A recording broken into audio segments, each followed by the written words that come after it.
네, 안녕하세요. 감정평가사가 되자 안평가사입니다. 지금 33회 감정평가사 김지수 평가사님 무휴직으로, 사실 1차 전에 잠깐 휴직을 하긴 했지만 어쨌든 2차일 때는 무휴직으로 총 1년 9개월 공부하셔서 합격하신 우리 김지수 평가사님과 인터뷰를 진행하고 있습니다. 이번 시간에는 실무 공부 방법 얘기 들어보도록 하겠습니다. 자, 평가사님, 실무는 몇 점 맞으셨죠? 제가 61.5점 취득했습니다. 네, 61.5점.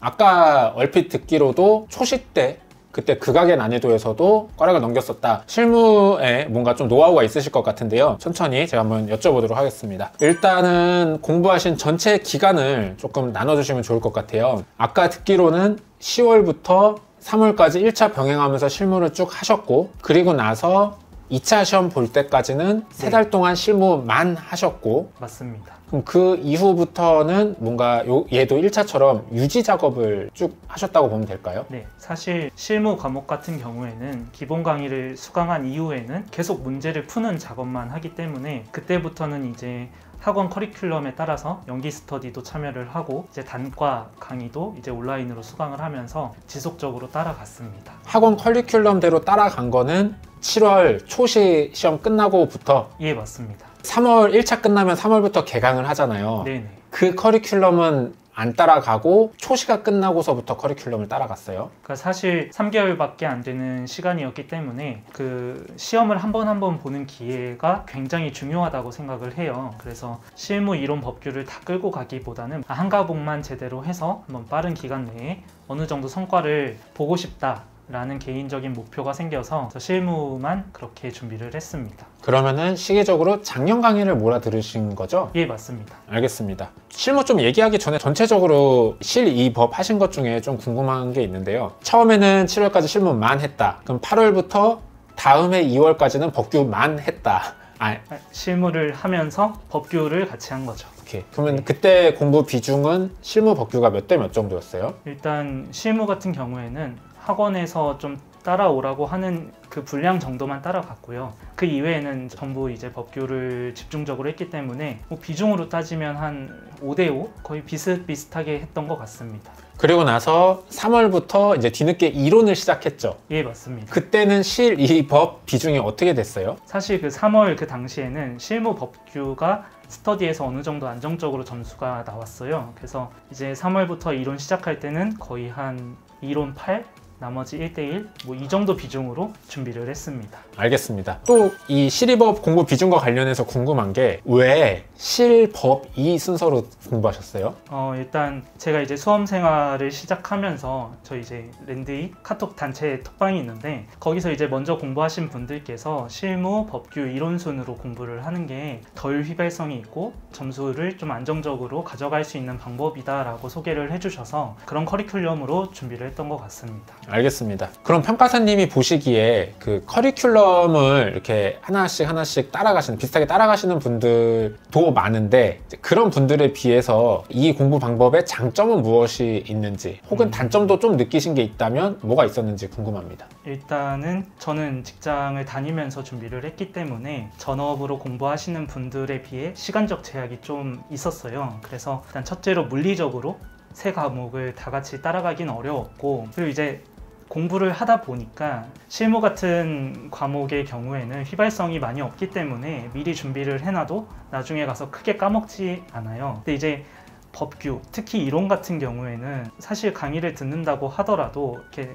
남는 게 많이 없거든요. 그래서 저는 오히려 좀 짧은 시간 동안 이론을 압축적으로 하는 게 낫겠다라고 생각을 했기 때문에 실무, 법규, 이론 순으로 공부를 하게 된 것 같습니다. 이게 더 좋다? 아니면은 좀 뭐 스타일 차이 정도밖에 안 된다? 사견으로는 이렇게 과목별로 하는 게 더 수험 적절하지 않나 라고 생각을 합니다. 알겠습니다. 저도 약간 코멘트를 드리면 저도 사실은 이렇게 했어요. 저는 이제 이렇게 했는데 다른 분들을 보면은 이렇게 하실 수 있는 분도 있고 없는 분도 있는데 이제 하루 종일 실무만 하는 게 오히려 조금 비효율적으로 느껴지시는 분들이 있더라고요. 네. 그러니까 그건 어떤 개인이 시간을 쓰는 활용도나 어떤 집중력에 대한 차이점이 있을 수 있는데 그런 것들을 고려하셔서 공부 방향 잡으실 때 참고하시면 좋을 것 같습니다. 자, 그러면 이제 실무 시기별로 한번 전체적으로 설명을 들어보도록 하겠습니다. 자, 10월 1차 공부 시작하시면서부터 1차 볼 때까지 10월부터 3월까지 실무 공부를 병행하셨다고 했는데 이때 강의는 뭐까지 들으셨어요? 저는 일단 기본 강의만 수강을 했고요. 일단 맨 처음에 실무 과목을 강의를 수강을 할 때 어떤 과목인지 궁금하기도 했고, 사실 제대로 사전 조사를 하지 않고 이제 수험을 시작을 했기 때문에 어떤 공부를 하는지 한번 봐보자 해가지고 좀 편한 마음으로 쭉 수강을 했습니다. 그리고 다시 돌아와서 대충 이런 느낌이구나를 파악한 뒤에 이제 기본 강의를 찬찬히 들으면서 제공되는 퀴즈, 문제 이런 것들을 좀 꼼꼼히 풀어가면서 기본 강의를 수강을 했고, 그래서 이제 1차 시험을 보기 직전까지는 이제 그 기본 강의를 계속 착실하게 수강하면서 퀴즈나 기본서 예제들을 꼼꼼하게 푸는 작업을 계속 진행을 했습니다. 그러면 평가사님 스타일이면 뭐 기본 강의 듣는데 한 2주 그쵸. 몰아듣고 네네. 그 다음에 꼼꼼하게 본다 해도 그게 뭐 11월부터 3월까지 강의를 들을 양은 아니지 않아요? 근데 사실 1차도 같이 하고 있었기 때문에 물리적 시간이 그렇게 여유롭지는 않았어요. 그래서 좀 힘을 빼고 기본 강의 수준의 문제는 좀 이렇게 숙달하는 정도로까지만 해보자 라고 해서 의외로 좀 많이 꼼꼼하게 기본 강의를 수강을 했습니다.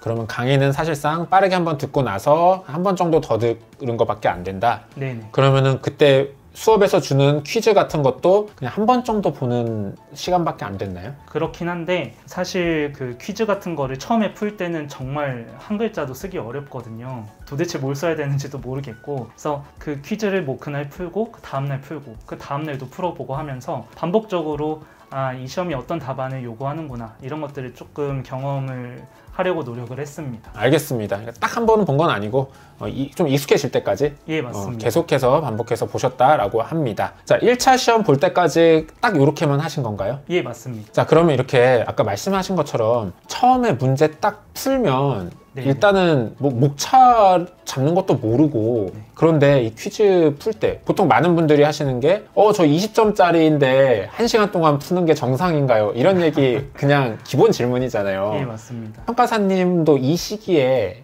이런 비슷한 경험 하셨나요?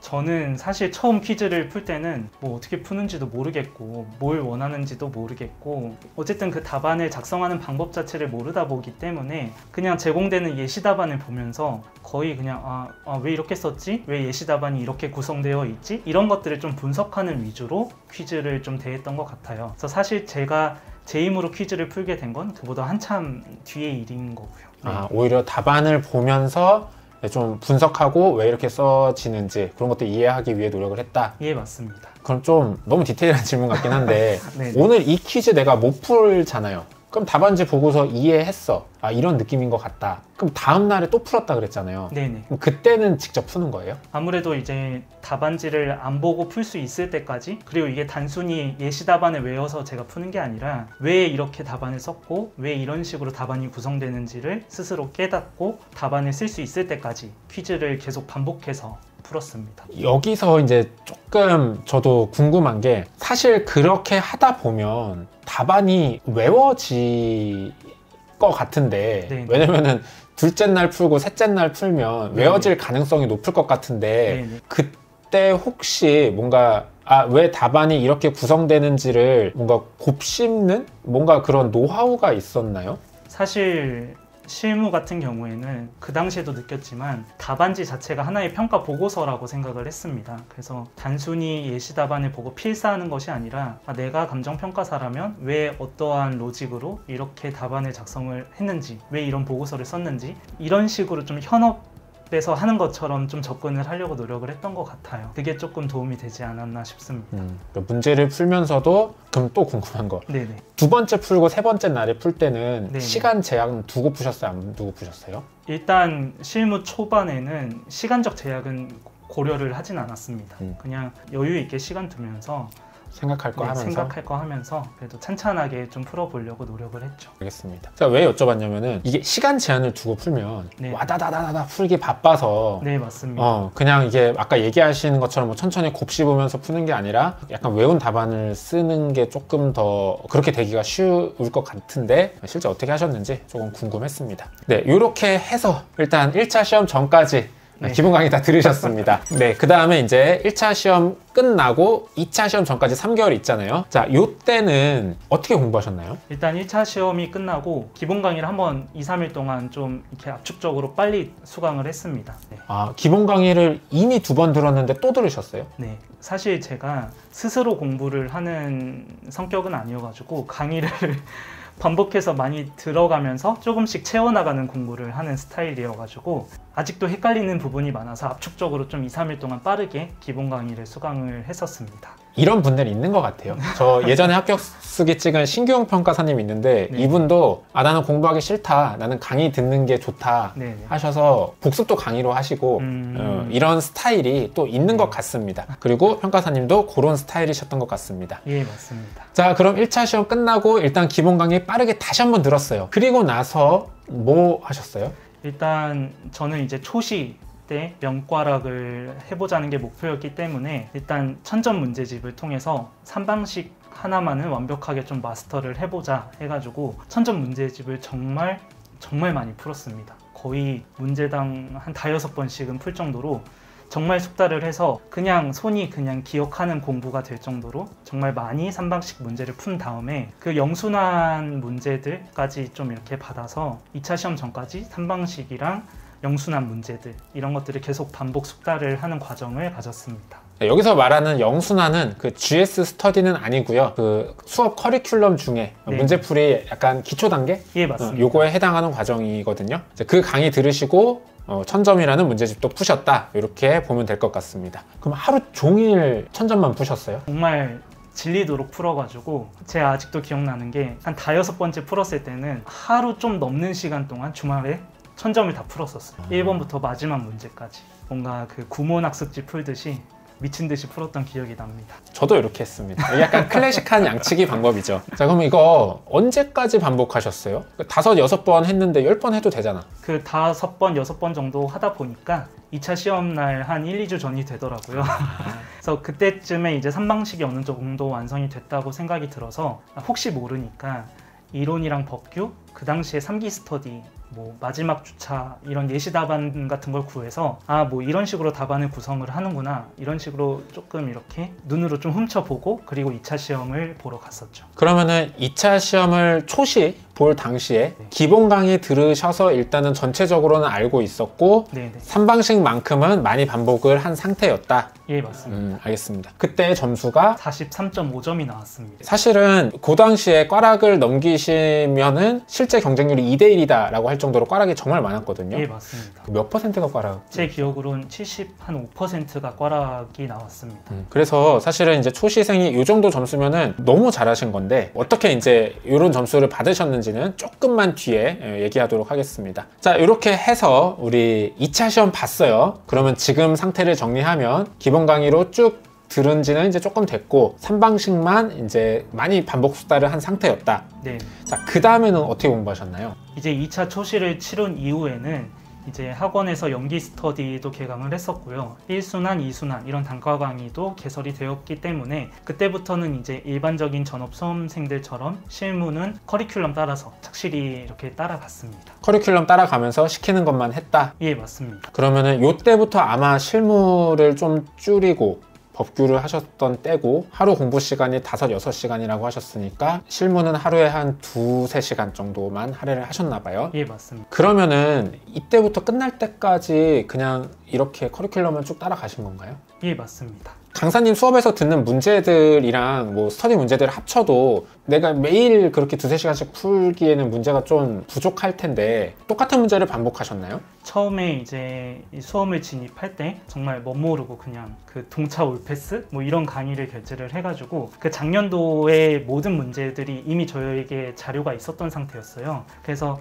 커리큘럼을 따라가면서 문제가 부족하기 때문에 작년도 자료들을 하나씩 꺼내면서 분류해가면서 문제를 푸는 그런 작업을 했습니다. 아, 그러니까 올해 문제도 보고 작년 문제까지 같이 봤다? 예, 맞습니다. 그러면은 전체적으로 시험 보실 때까지 그 정도 문제량만 가지고 쭉 보신 건가요? 네, 저는 이제 강사님께서 제공해 주시는 단과 모의고사랑 스터디 문제 그리고 이제 강의 중에 종합문제집에서 몇 번 풀어라. 딱 이 정도 문제로만 준비를 했습니다. 알겠습니다. 혹시 다른 강사님 문제를 더 풀어야 된다라는 그런 압박감이나 불안감은 없으셨나요? 이게 사실 많은 수험생 분들께서 그 다른 강사님 문제도 이렇게 구해다가 푸는 경우가 많은데 저도 사실 궁금해서 몇 강사님들 문제를 받아봤는데 너무 스타일도 다르고 뭔가 스스로 이걸 하면 나한테 도움이 될까라는 의구심이 들었어요. 그래서 그냥 한 강사님만 잘 따라가자 라고 마음을 먹고, 그래서 다른 강사님들 문제는 그 뒤로는 전혀 보지 않았습니다. 그러면은 한 강사님, 내가 따라가는 강사님의 뭐 작년 문제랑 올해 문제 정도 구해서 그것만 꾸준히 반복하면서 이제 마무리를 줬다. 예, 맞습니다. 이렇게 이해할 수 있겠군요. 자, 그러면 궁금한 게 첫 시험에 그 3방식 1000점 좀 풀고 들어가서 명가락을 했단 말이죠. 예, 맞습니다. 자, 요거 왜 그런 것 같아요? 일단 제가 이제 실무 공부를 하다 보니까 저희 시험 특성상 표준지가 틀린다거나 뭐 시점 수정치가 틀리면 연쇄적으로 다 틀리게 되어 있거든요. 그래서 이제 답안 작성을 하다 보면 계산 위주로 쓰게 되는데 사실 처음에 틀리면 다 틀리는 결과가 나올 수 있다고 생각을 했어요. 그래서 이 시험 자체가 실무가 좀 계산이 어렵고 복잡하다 보니까 수험생들이 시험장에 가서 시험을 봤을 때 채점자가 이렇게 채점을 할 때 솔직히 계산을 다 맞는 수험생은 정말 극소수라고 생각을 했거든요. 그래서 그럼 내가 조금 안정적으로 점수를 받으려면 어떻게 해야 될까라고 고민을 해보니까 일단 채점자에게 채점할 거리를 줘야겠다라는 결론이 이르게 된 거죠. 그래서 단순히 계산식만 보여주는 것이 아니라 내가 감정평가사로서 왜 이런 판단을 했고 왜 내가 이런 논리 구조로 평가액을 도출을 했는지 이런 것들을 좀 곳곳에 잘 보여주려고 답안을 작성을 한 것 같습니다. 그래서 서술량이 좀 굉장히 많은 편이었어요. 그러면은 실제 사례나 숫자는 네. 못 맞추셨나요? 그러니까 사실 제가 초시 때 1번이 3방식 문제가 나왔는데 제가 합리성 자료라든지 뭐 거래 사례 뭐 이런 것들을 사실 다 틀렸거든요. 저도 아직도 기억이 나는 게 답안을 쓰면서 틀렸다. 이럴 리가 없는데 제가 똑같은 사례로 2개를 쓴 것도 있거든요. 합리성 검토에도 쓰고 거래 사례에도 쓰고. 그거 약간 네. 암묵적인 금기인데. 금기사항인데 풀면서도 망했다. 이건 아닌데 하면서도 물릴 수가 없으니까 나는 감정평가사로서 이런 판단을 내릴 수밖에 없었다. 이런 식으로 말도 안 되는 근거를 대가면서 답안을 작성을 했던 것 같아요. 뭐 이제 그런 부분을 좀 채점자분께서 좋게 봐주셔서 그래도 조금 괜찮은 점수가 나오지 않았나 라고 생각을 합니다.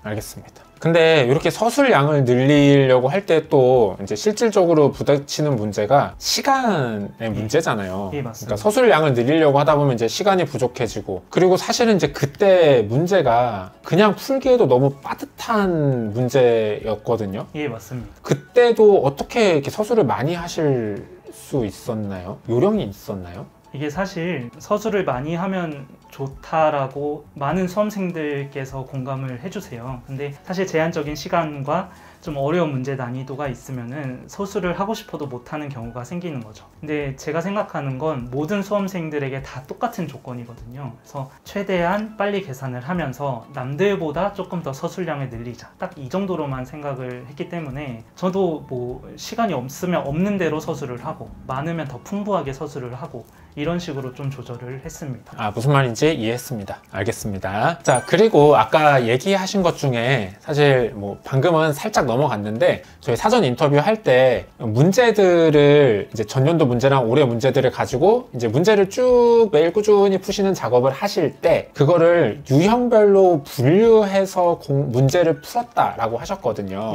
자, 그래서 제가 그거 좀 여쭤보고 싶습니다. 문제를 보통은 딱 책 갖다 놓고 아니면 스터디 문제 딱 구해가지고 앞에서부터 하루에 100점씩 쭉 푼단 말이죠. 근데 평가사님은 조금 다르게 푸신 것 같아요. 예, 맞습니다. 어떻게 푸셨나요? 일단 그 많은 수험생분들께서 실무를 어렵다고 평가하시는 이유 중에 하나가 사실 뭐 스터디를 가면은 그 많은 범위에서 내 문제를 찝어서 이렇게 출제가 되잖아요. 그러면 대부분 좀 익숙하지 않은 문제를 맞닥뜨리는 경우가 많습니다. 그래서 그때 좀 어렵다고 느끼는 것 같거든요. 저는 어떻게 대비를 했냐면 뭐 3방식, 뭐 구분 건물, 뭐 그냥 건물, 임대료 평가 이런 식으로 유형별로 쭉 나눠서 저에게 제공되는 문제들을 다 이렇게 분류 작업을 했어요. 그래서 뭐 문제를 풀 때 오늘은 뭐 3방식 50점을 풀고 오늘은 뭐 선박평가를 다 풀어봐야겠다, 이런 식으로 좀 유형별로 분류하고 준비를 했습니다.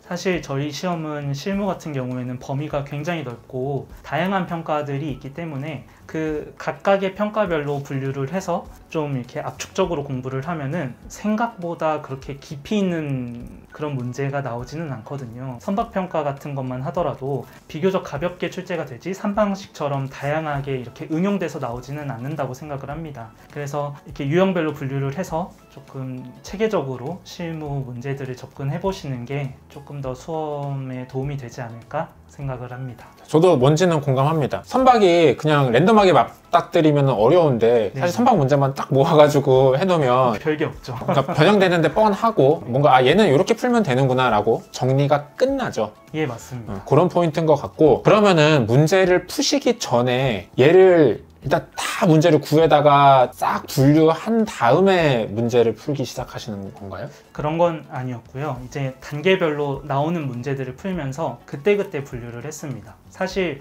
아무것도 모를 때는 어떤 분류가 있는지도 잘 모르거든요. 그래서 이제 어느 정도 문제가 좀 풀린다고 생각을 할 때 이제 예전에 풀었던 문제들을 가져와서 이제 유형별로 분류를 해보고 좀 그런 식으로 분류 작업을 했습니다. 제가 보기에 이렇게 풀면 좋은 거는 강론들이 잘 정리가 될 것 같고, 네. 어떤 느낌까지 있냐면은 이게 어떻게 보면은 평가사님, 그러니까 문제 양치기를 하는 사람의 서브 노트 같은 느낌도 있어요. 맞습니다. 선박은 어차피 요 문제 내에서 나오고 이런 거 놓치지 않으면 된다라는 나름의 서브 노트가 아니었을까 하는 생각이 듭니다. 평가사님이 아까 그거 어떻게 정리해 놓으셨는지 저한테 보여주셨는데 네네. 정말 딱 그렇게만 정리한 거예요? 네, 딱 그 정도로만 정리를 하고 이렇게 문제를 풀다 보면 좋은 문제가 있고 그냥 무난한 문제들이 있거든요. 그러면 저는 별표 같은 걸로 체크를 해가지고 아, 이건 꼭 다시 풀어봐야겠다, 이런 것들만 이렇게 남겨놔서 점점 문제 푸는 그 뭐라고 해야 될까요? 범위를 좀 줄여나갔죠. 엑기스들만 문제만 남겨놓겠다, 이런 느낌으로. 핸드폰 네. 메모장에 약간 예. 성의 없이 그 써놓은 게 그게 전부인가요? 예, 맞습니다. 아, 알겠습니다. 그러면은 문제를 일단 한번 풀 때는 그렇게 분류를 해 놓으시고, 그 다음부터는 이제 분류한 내에서 문제를 풀어 나가시고, 이제 계속 그거를 이제 좋은 문제, 안 좋은 문제를 조금 엄선해서 양을 점점 줄여 나갔다라고 이해하면 될까요? 예, 맞습니다. 네, 알겠습니다. 되게 좋은 공부 방법인 것 같습니다. 자, 그 다음에 제가 또 궁금한 건요. 문제집 네네. 안 푸셨나요? 우리 뭐 종합, 뭐 중급, 뭐 이런 또 패스, 이런 썸계를 대표하는 문제집들이 있는데 안 푸셨나요? 저 같은 경우에는 종합문제집을 풀었는데요. 이제 종합문제 강의를 듣다 보면 강사님께서 다음 주에는 뭐 환매권을 할 거니까 몇 번 풀어봐라 라고 이렇게 미리 가이드라인을 주셨어요. 저는 딱 그것만 풀었습니다. 이제 뭐 다른 좀 옛날 스타일의 문제들도 좀 많이 수록된 것 같아서 그런 문제들은 조금 빼두고 강사님께서 찝어주신 문제 위주로만 준비를 했었습니다. 근데 그런 문제집의 또 특징이 보통 스터디 문제에서 안 나오는, 네. 저 요즘 문제는 잘 모르지만 뭐 네. 노선가식이라든가 뭐 대상비교 아니면 에루드, 네. 뭐 이런 좀 브리타라고 생각할 수 있을 만한 내용들이 거기 담겨져 있잖아요. 네네. 그런 것 때문에 좀 아예 안 보기는 좀 뭐하다라는 느낌이 들 것 같은데 평가사님은 그런 브리타 걱정은 안 되셨나요? 사실 실무 문제를 많이 풀다 보면 이제 어느 정도는 다 같이 어느 정도는 하거든요. 그럼 이제 걱정되는 게 말씀해주신 뭐 노선가식 이런 지역적인 논점들인데 저는 일단은 안 받고 따로 정리를 이렇게 문제만 모아둔 다음에 시험 보기 한 일주일 전 그때 몰아서 한번 훑기만 했습니다. 알겠습니다. 굉장히 효율적으로 브리타를 준비하신 것 같습니다. 그러면은 아까 얘기한 지역적인 거 있잖아요. 네네. 그 브리타 요거 이제 마지막에 따로 빼서 정리하셨다고 하셨는데 사실 이런 것도 하다 보면 또 한도 끝도 없고 이런 것까지 외워야 되나 네. 이 생각 딱 들잖아요. 이런 거 어디까지 어떤 기준으로 정리하셨는지 궁금합니다. 사실 그 명확한 기준은 없었는데 공부하시는 분들은 다 아실 거예요. 이런 것까지 외워야 되나? 는 안 했습니다. 그러니까 모두가 똑같이 생각을 한다고 생각을 해서 나도 안 할 것 같고 수험생들도 안 할 거라고 생각을 했고 그런 걸 하시는 분들은 좀 변태 같다 하고 생각을 해가지고 그래서 뭐 그런 부분들은 정리를 따로 하지는 않았습니다. 그러면은 혹시 그 정리하신 게 내가 그냥 풀었던 문제 중에 나온 것만 정리했나요? 아니면 그 외에도 조금 더 이제 이론적인 내용들 중에서 뽑아서 더 정리를 했나요?